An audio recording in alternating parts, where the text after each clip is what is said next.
Hi, baie welkom by Leer Ken God. My naam is Abigail en in hierdie video gaan ons Exodus 22 doen. Kom ons maak ons oop toe en ons vra vir die Here om van sy woord oop te maak. God ons hemelse Vader, baie dankie vir nog 'n geleentheid om U beter te leer ken. Vergewe asseblief ons sondes en reinig ons asseblief met die bloed van Jesus Christus wat vir ons sondes op die kruis van Golgotha gesterf het. Maak asseblief ons die woord oop sodat ons kan sien wat ons moet sien, hoor wat ons moet hoor en leer wat ons moet leer. Ons bid dit in die naam van Jesus Christus. Amen.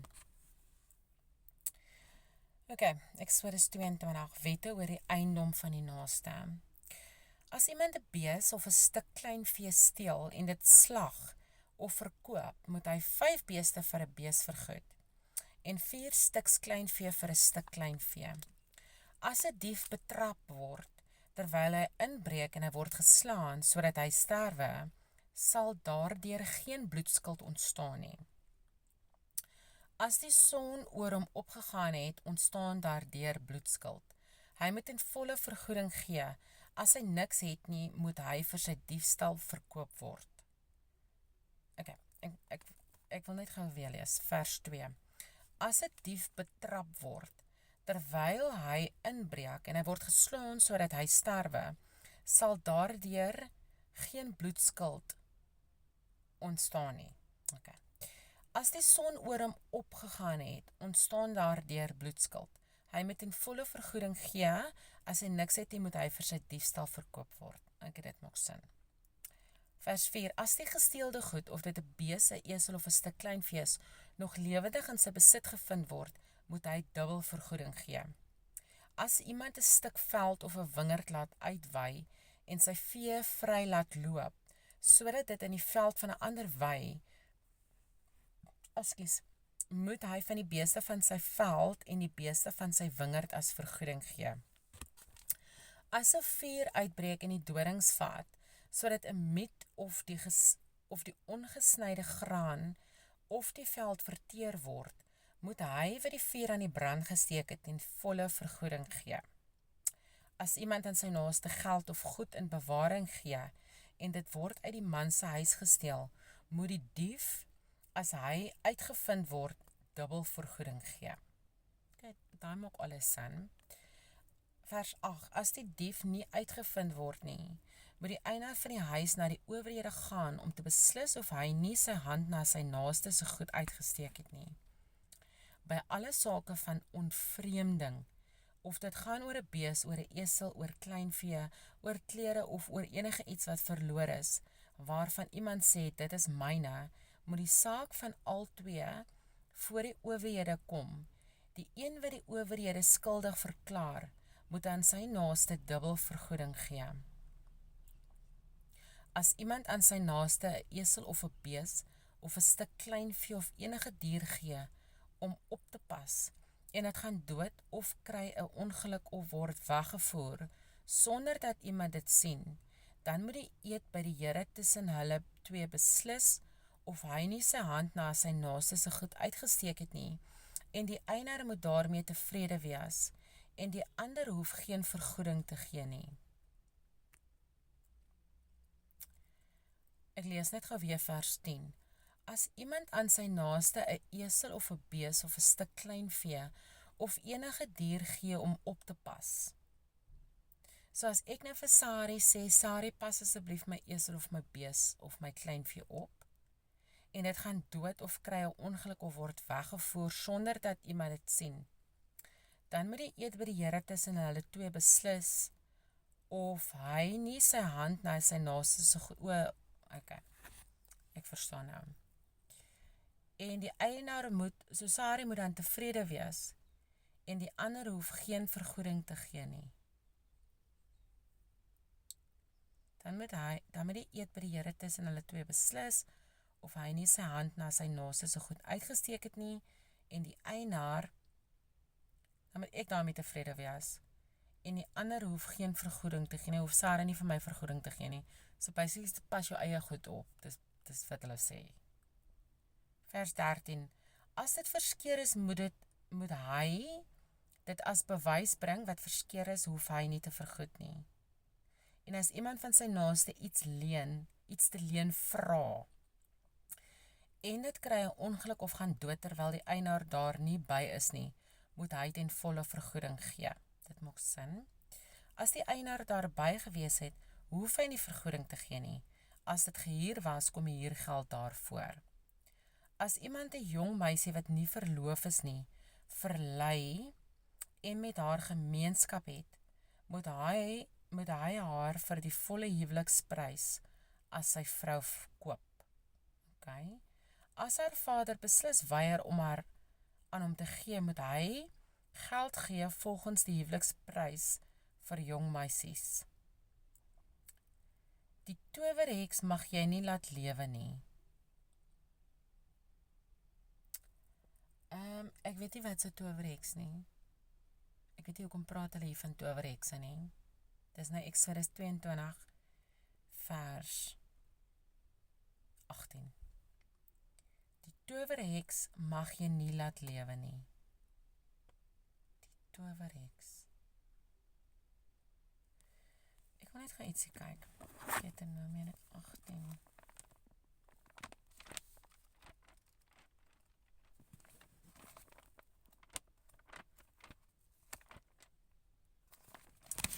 Ek wil net gaan ietsie kyk, julle.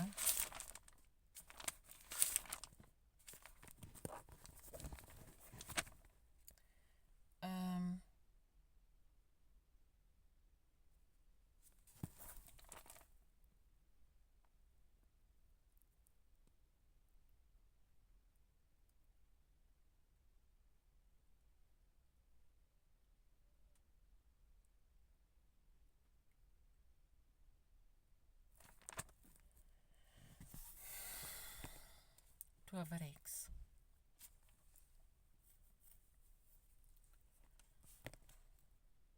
Die towerheks mag jy nie laat lewe nie.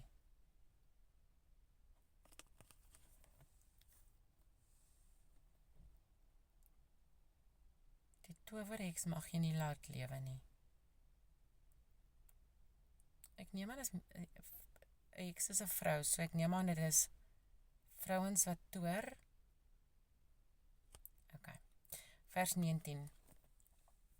Elkeen wat met 'n dier gemeenskap het, moet sekerlik gedood word. Obviously, dit maak sin.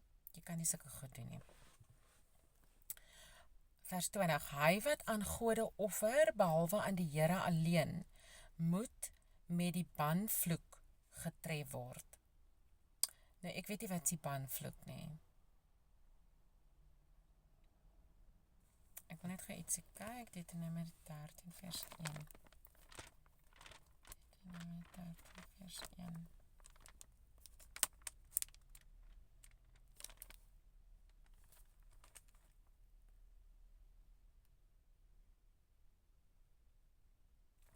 Ek weet nie wat die banvloek neem.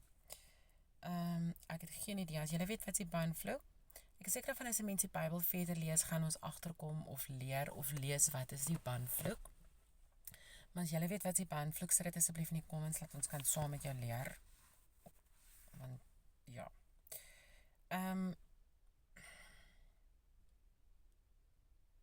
Vers 21.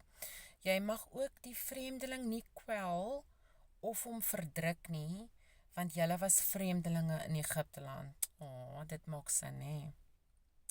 Vers 22, julle mag geen weduwee of wees verdruk nie. Dit maak sin. Vers 23, as jy hulle op enige manier verdruk, waarlik dan sal ek, as hulle na my roep, hulle geroep sekerlik hoor. En my toorn sal ontvlam, en ek sal julle met 'n swaard ombring, sodat julle vroue weduwees en julle kinders wese word. As jy aan my volk, aan die arme by jou geld leen, mag jy vir hom nie soos 'n skuldeiser wees nie. Julle mag hom geen rente oplê nie.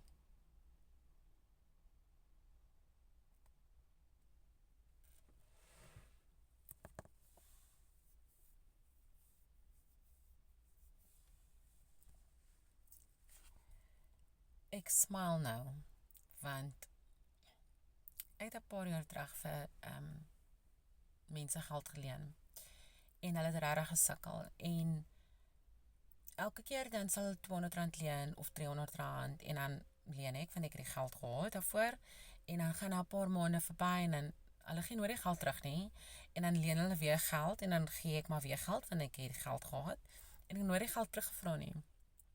Want weet jy wat, hulle het gesukkel en ek het het gevoel, weet jy wat, ek is bevoorreg, ek het nie nou die geld nodig nie en ek het dit afgeskryf in my hart want hulle is arm, hulle het nie die geld om dit terug te gee nie. Ek dink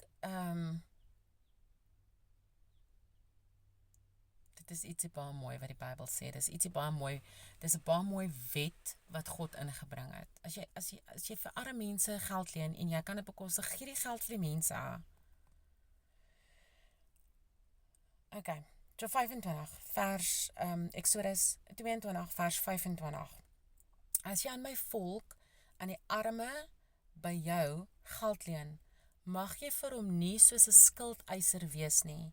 Julle mag hom geen rente oplê nie. Baie mense moet dit leer. Vers 26. As jy ooit jou naaste se gewaad as pand neem, moet jy hom dit teruggee voor die son ondergaan. Nou, ek het geen idee wat is 'n gewaad nie. As jy ooit jou naaste se gewaad as pand neem, ek het nie 'n klou wat dit is nie. So ek gaan nie eens my opinie daaroor lig nie. Vers 27. Want dit is sy enigste bedekking. Dit is die bedekking vir sy vel. Waarin moet hy anders slaap? En as hy na my roep, sal ek hoor, want ek is genadig. Ja. Vers 28. Jy mag God nie vloek nie, en 'n owerste onder jou volk mag jy nie verwens nie.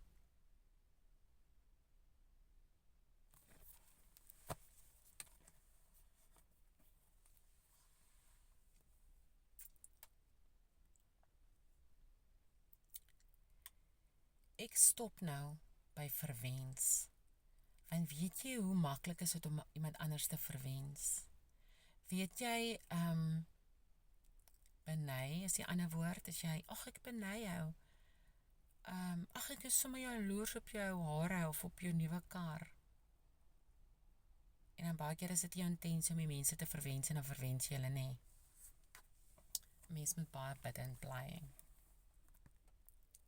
Verwens, hé? Vers 29, die offer uit jou volle opbrengs en jou paarskuip mag jy nie terughou nie. Die eerstgeborene van jou seuns moet jy aan my gee. Jy moet dieselfde doen met jou beeste en jou kleinvee. 7 dae moet dit by sy moeder wees. Op die 8ste dag moet jy dit aan my gee. En julle moet vir my heilige mense wees. Daarom mag julle nie vleis eet wat in die veld verskeur is nie. Julle moet dit vir die honde gooi.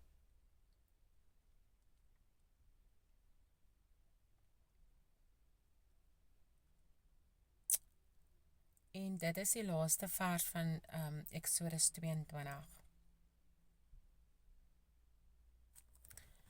Een versie wat nogals baie by my uitstaan, is vers 23. As jy hulle op enige manier verdruk, dis nou die vreemdelinge, né? Vers 21 sê, jy mag ook die vreemdelinge nie kwel of hom verdruk nie, want julle was vreemdelinge in Egipte land. Vers 23, as jy hulle op enige manier verdruk, waarlik dan sal ek, as hulle na my roep, hulle geroep sekerlik hoor. En my toorn sal ontvlam, en ek sal julle met die swaard ombring, sodat julle vroue weduwees en julle kinders wese word. God kyk na vreemdelinge. Dit is vir my baie mooi. Okay, dit is die einde van ons Exodus 22. Tot 'n volgende keer. Totsiens.